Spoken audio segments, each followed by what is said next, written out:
Hi guys, welcome back to Spotaria channel. So today in this video I'm gonna show you how to wake up screen for notification in Infinix Note 12.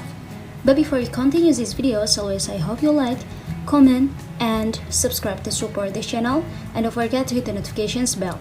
So without any further ado, let's get started. Well guys, firstly here just tap on the settings apps on your phone. And now in the settings page, you just have to scroll it down a bit more and tap on this notification standard option. After, tap on the last screen here. Now you can see this is the wake screen for notifications option. Just go ahead. If you want to turn it on, you just have to tap on the toggle next to off like this. And when it's on, which is your wake screen for notifications is enabled.